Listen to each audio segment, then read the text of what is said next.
नमस्कार। मैं अरुण के Sharma, analyst one thought.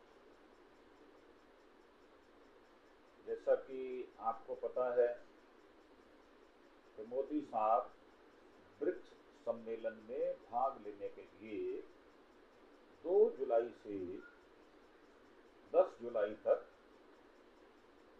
Bharat से बाहर 5 देशों की यात्रा करते हुए सम्मेलन में भाग लेने गए हैं। और ये भी आपको पता है कि जो ब्रिक्स है उसमें रूस और चाइना, इन 2 देशों के अध्यक्ष, प्रधानमंत्री या राष्ट्रपति नहीं पहुंचे। अब उसमें 6 देश थे और उसमें करीब 6 देश और शामिल हुए। जो शामिल हुए उनमें से भी 1-2 लोग नहीं पहुंचे, और जो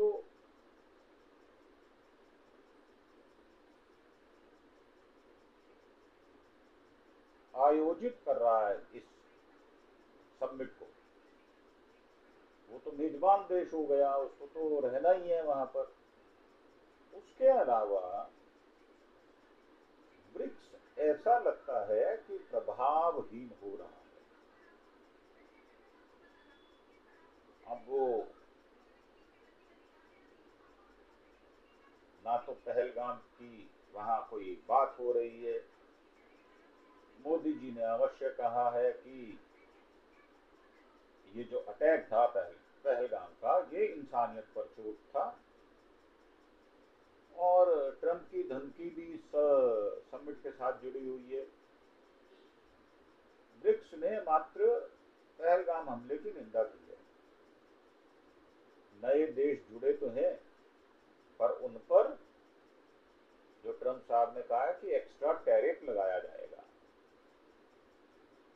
अब पीएम ने, मोदी साहब ने 17वीं ब्रिक्स समिट में कहा कि ग्लोबल साउथ के देश डबल स्टैंडर्ड का शिकार हो रहे हैं। अब ये डबल स्टैंडर्ड कौन से हैं, ये भी पता चलना चाहिए। मोदी साहब खुद ही डबल स्टैंडर्ड को अपनाने वाले लोगों में से रहे हैं कि तेरी पड़ी तो तू जान और मेरी पड़ी तो तू मेरी मदद कर। अब ब्राजील के रियो डी जेनेरियो में रविवार को हुए 17वें, यानी कल, आज सोमवार है 7 जुलाई, ब्रिक्स सम्मेलन में सदस्य देशों ने 31 पेज और 126 पॉइंट वाला एक ज्वाइंट घोषणा पत्र जारी किया है। इसमें पहलगाम आतंकी हमले और ईरान पर इजरायली हमले की निंदा की गई है। इससे पहले 1 जुलाई को भारत, अमेरिका, जापान, ऑस्ट्रेलिया की मेंबरशिप वाले क्वाड QU80 ग्रुप के विदेश मंत्रियों की बैठक में भी पहलगाम हमले की निंदा की गई थी। प्रधानमंत्री नरेंद्र मोदी ने इस समिट में कहा कि पहलगाम हमला आतंकी, सिर्फ आतंकी ही नहीं, बल्कि ये मानवता के विरुद्ध की गई वारदात भी है। अब भारत ही नहीं बल्कि पूरी इंसानियत पर चोट है ये। आतंकवाद की निंदा करना हमारा सिद्धांत होना चाहिए, सुविधा नहीं। अगर आपको आतंकवादियों से सुविधा है तो आप निंदा नहीं करेंगे, ऐसा नहीं है। इसके साथ ही उन्होंने एक नई विश्व व्यवस्था की मांग उठाई। अब नई विश्व व्यवस्था जो है वो डॉलर के प्रभाव को कम करने को लेकर है।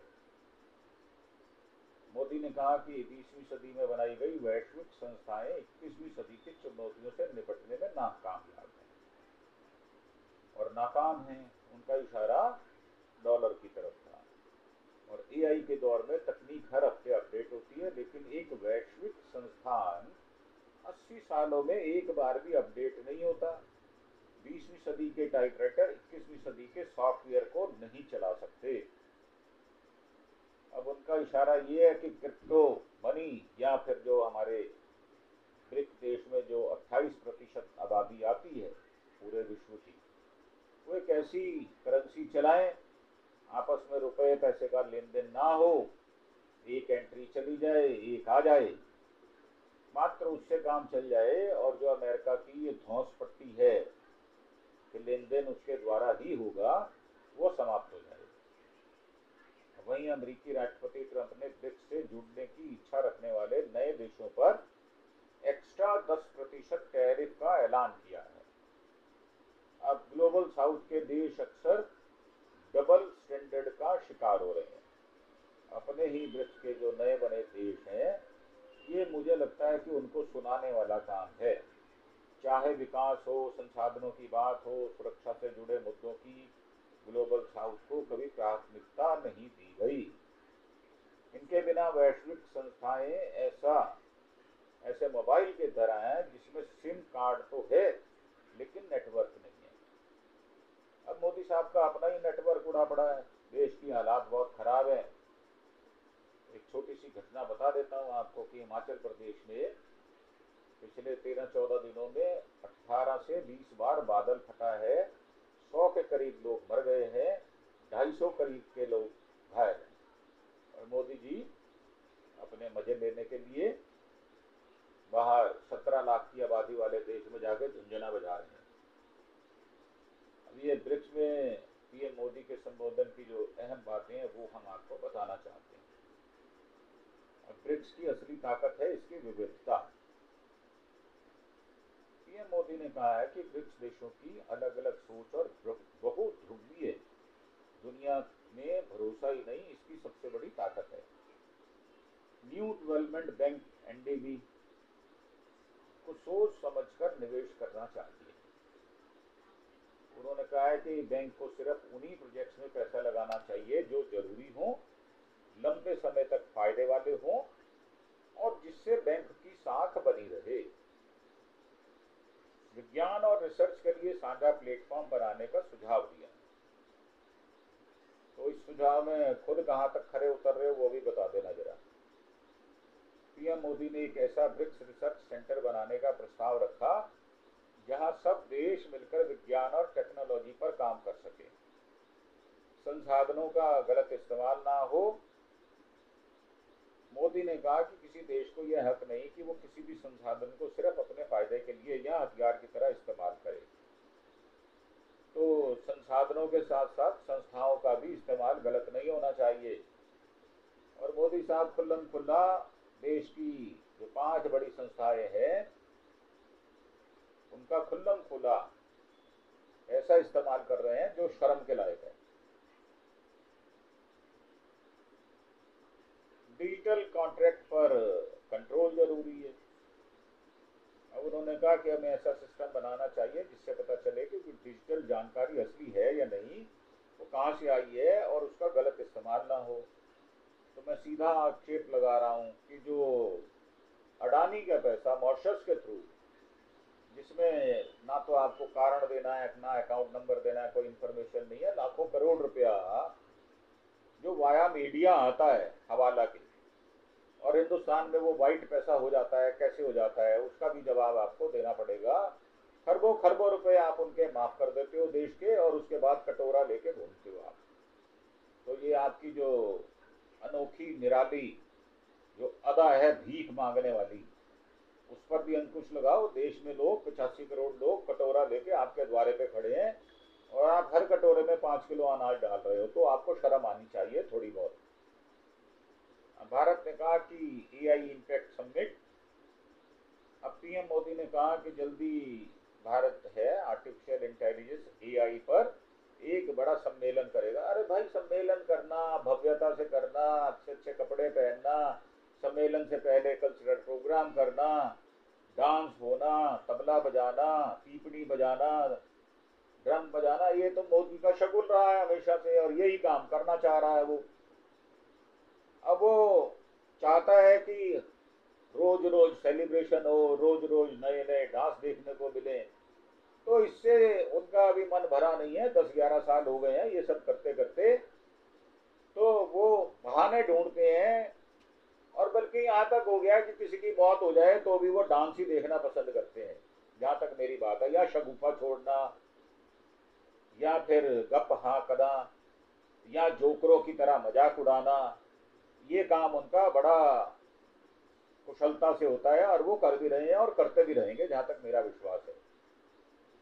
अब ट्रंप की ब्रिक्स से जुड़ने वाले देशों पर 10% एक्स्ट्रा टैरिफ की धमकी जो है वो दे दी है उन्होंने। और रविवार को सोशल मीडिया प्लेटफॉर्म पर ट्रुथ सोशल पर लिखा है कि जो भी देश अमेरिका विरोधी ब्रिक्स नीतियों के साथ खुद को जोड़ेंगे उन पर 10% अतिरिक्त टैरिफ लगाया जाएगा। इनमें किसी को भी छूट नहीं मिलेगी। दरअसल ब्रिक्स घोषणा पत्र में विश्व व्यापार संगठन WTO के नियमों के खिलाफ बढ़ते टैरिफ पर चिंता जताई गई। इन टैरिफ को वैश्विक व्यापार और आपूर्ति श्रृंखला के लिए खतरा बताया गया। हालांकि मैं सीधे तौर पर अमेरिका का नाम नहीं लिया गया। अरे नाम नहीं लेते, नाम तो चीन का भी नहीं लेते, नाम तो मणिपुर का भी नहीं लेते, नाम किसका लेते हो? ब्रिजभूषण शरण सिंह का नाम लेते हो, जिन्होंने महिला पहलवानों की दुर्गति की। उसको तो गोदी में बिठा के आप उसका माथा चूमते हो। और टैनी के लड़के ने जीप के नीचे 4 लोगों को मार दिया, और टैनी के खिलाफ एक पुलिस वाले की हिम्मत नहीं उसको थाने बुला के उससे तफ्तीश कर ली जाए, पूछताछ कर ली जाए। तो आप करते क्या हो? आपका तो काम यही है, बाहर जाके बड़ी बड़ी बातें गप्पे हाँकना और मस्खरों की तरह बातें करना, खी करके हंसना। बात समझ में नहीं आती, चौथी फेल है हमारा मोदी। एंटायर पॉलिटिकल साइंस की डिग्री लेके घूमता है, लोगों को बेवकूफ बनाने का धंधा अपना रखा है, और बाहर जाके कहता है कि मेरे को 25 अवार्ड मिल गए, मेरे को 26 अवार्ड मिल गए। अरे भाई, जब 4 लाख की आबादी वाले देश में जाओगे अवार्ड मिल जाएगा तो वो झुंझुना है, और झुंझुने से भी गया भी था, उसको छाती से लगा के रखो, और एक रुदाली गैंग अपने घर पे रख लो छाती पीटने के लिए। बहुत बढ़िया धंधा चल रहा है आपका। तो मेरा मानना ये है कि दरअसल ब्रिक्स घोषणा पत्र में विश्व व्यापार संगठन WTO के नियमों के खिलाफ बढ़ते टैरिफ पर चिंता जताई। चिंता तो ठीक है, परंतु कर क्या रहे हो? कर तो कुछ नहीं रहे। इन टैरिफ को वैश्विक व्यापार और आपूर्ति श्रृंखला के लिए खतरा बताया। हालांकि सीधे तौर पर अमेरिका का नाम नहीं लिया, क्योंकि दम नहीं है, जिगर नहीं है, हिम्मत नहीं है, डरपोक आदमी है, इसलिए। अब मोदी ने ब्राजील के दौरे की तस्वीरें भी जो शेयर हुई हैं, जफ्तियां डाल रहे हैं, गाल से गाल जुड़ रहे हैं, और ये जो इस तरह की जो जबरदस्ती जफ्तियां हैं वो विदेशों में कितनी इसको उचित माना जाता है। जो व्यवहार कुशल व्यक्ति होता है वो इस तरह की फंडेबाजी या लटकनबाजी से प्रभावित नहीं होता। और ब्राजील के राष्ट्रपति ने प्रधानमंत्री मोदी को म्यूजियम ऑफ मॉडर्न आर्ट्स में रिसीव किया, देखने गए थे। और ब्राजील के राष्ट्रपति लूला डे सिल्वा और ब्रिक्स देशों के नेताओं ने ग्रुप फोटो भी खिंचवाई, जो कि एक औपचारिकता होती है। ब्रिक्स समिट के दौरान संडे को चीन के प्रधानमंत्री ली कियांग के साथ मोदी ने भेंट की, क्योंकि शी जिनपिंग गए नहीं हैं।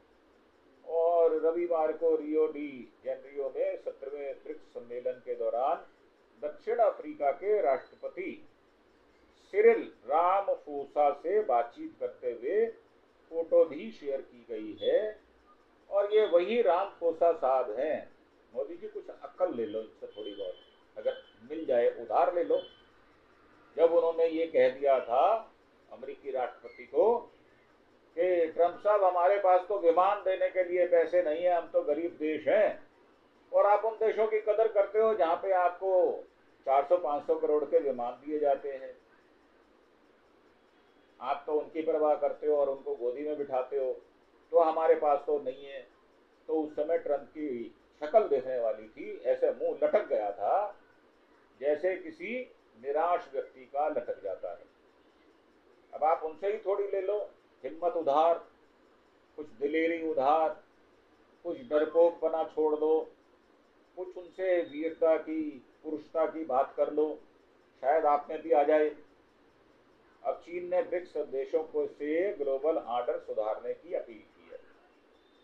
चीन ने ब्रिक्स देशों से ग्लोबल ऑर्डर, जो वैश्विक शासन है, उसकी बात हो रही है, सुधार के लिए अपील की है। चीनी प्रधानमंत्री क्वांग ने रविवार को 17वें ब्रिक्स सम्मेलन के दौरान कहा, ब्रिक्स देशों को एक बेहतर दुनिया के निर्माण के लिए वैश्विक शासन में सुधार की दिशा में अग्रणी भूमिका निभानी चाहिए। उन्होंने कहा, चीन बाकी ब्रिक्स देशों के साथ मिलकर एक न्यायपूर्ण, बराबरी वाला, प्रभावी और व्यवस्थित वैश्विक शासन स्थापित करना चाहता है और उसके लिए प्रतिबद्ध है, क्योंकि उसमें करेंसी चीन की चलेगी, चीन को फायदा होगा। वैसे ही चीन के पास पैसा बहुत है, लोगों को उधार दे दे के अपने टैंके के नीचे उसका गला दबा देता है, तो उसके लिए बात सूट करती है। तो ब्रिक्स देशों के ज्वाइंट घोषणा पत्र की प्रमुख बातें जो हुई वो हम आपको अवगत कराना चाहते हैं। नए सदस्य भागीदार देश इंडोनेशिया को ब्रिक्स का पूर्ण सदस्य बना दिया गया। Belarus, Bolivia, Kazakhstan, Cuba, Nigeria, Malaysia, Thailand, Vietnam, Uganda और उज्बेकिस्तान को ब्रिक्स भागीदार देश के रूप में शामिल कर दिया गया।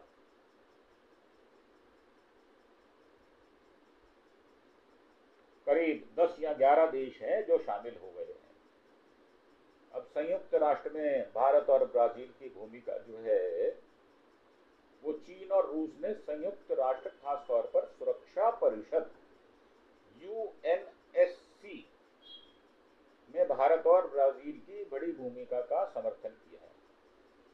जलवायु परिवर्तन और COP30 ब्रिक्स देशों ने इसकी सफलता के लिए प्रतिबद्धता जताई है और UNFCCC और पेरिस समझौते को लागू करने में मदद करेगा।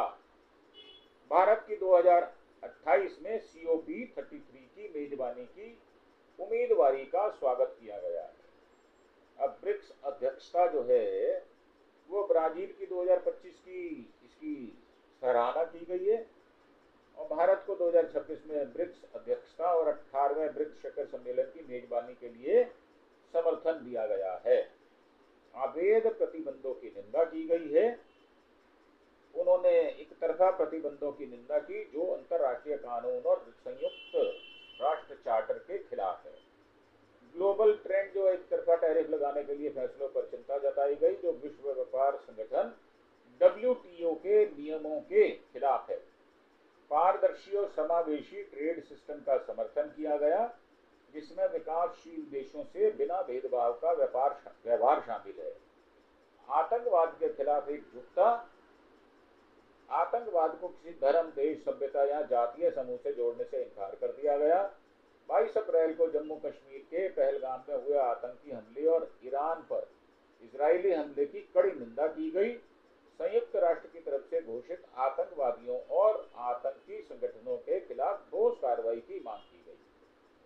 आतंकवाद के खिलाफ जीरो टॉलरेंस और दोहरे मापदंड को खारिज करने पर जोर दिया गया और बिग कैट्स अलायंस, भारत की इंटरनेशनल बिग कैट्स अलायंस पहल का स्वागत किया गया जिसका मकसद दुर्लभ प्रजातियों, खासकर बड़ी बिल्लियों जैसे शेर, बाघ के संरक्षण के लिए सहयोग करना है। अब इसके पीछे भी जो अंबानी ने चिड़ियाघर खोल लिया अपने यहाँ 500-550 एकड़ में, मुझे लगता है उसको प्रोटेक्शन देना बहुत जरूरी हो गया, नहीं तो वहां पर बहुत सारे इंटरनेशनल कानून है उनका उल्लंघन किया जा रहा है। मोदी जी के हर काम में कहीं ना कहीं स्वार्थ, ढोंग, चालबाजी, बेईमानी, ये सब उनके जन्मजात गुण हैं, उन पर वो अमल करते रहते हैं। और न्यू डेवलपमेंट बैंक NDB, ये ग्लोबल साउथ में विकास और आधुनिकीकरण के लिए बढ़ती भूमिका की सराहना की गई। बैंक की लोकल करेंसी फाइनेंसिंग, इनोवेशन और सस्टेनेबल डेवलपमेंट प्रोजेक्ट्स का समर्थन बढ़ाने की बात कही गई है। और जो मोदी ने भाषण दिया है वहां पर उन्होंने कहा कि ग्लोबल साउथ के साथ भेदभाव बढ़ता जा रहा है। मोदी ने कहा, global south development resource distribution, सुरक्षा जैसे मुद्दों में दोहरे मापदंड का शिकार हो रहा है।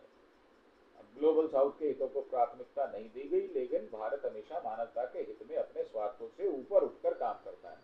तो 2002 के दंगों को आप मानवता हित से जोड़ते हैं या नहीं जोड़ते? मोदी जी, आपसे मैं प्रश्न कर रहा हूँ।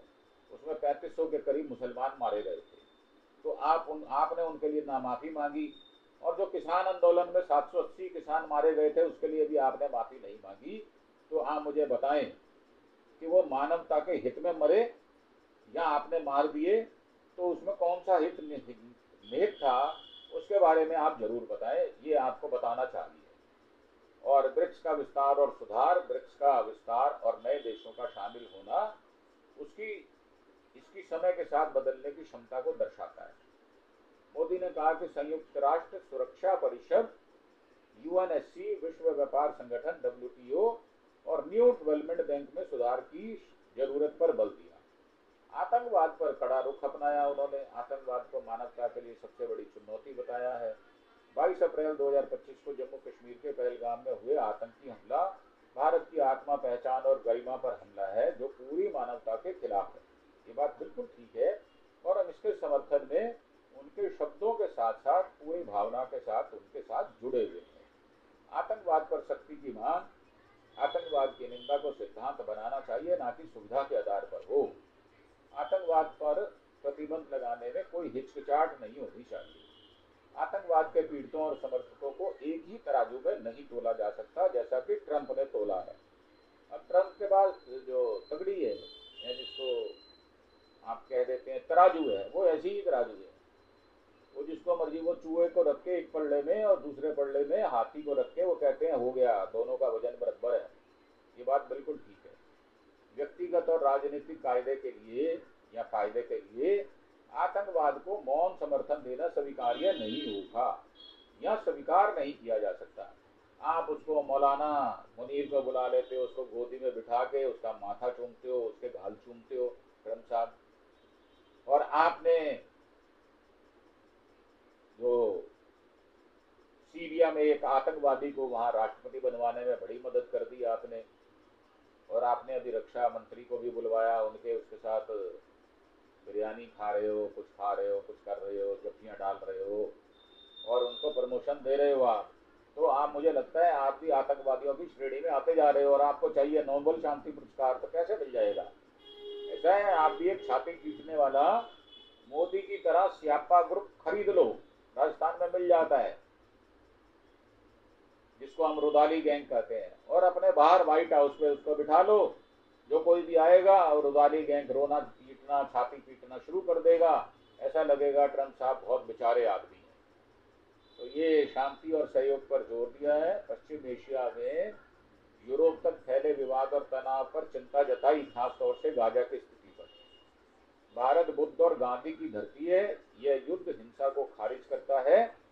अब बाहर जाते हो तो बुद्ध और गांधी की बात करते हो, और यहाँ आते हो तो नथुराम गोडसे और सावरकर की बात करते हो।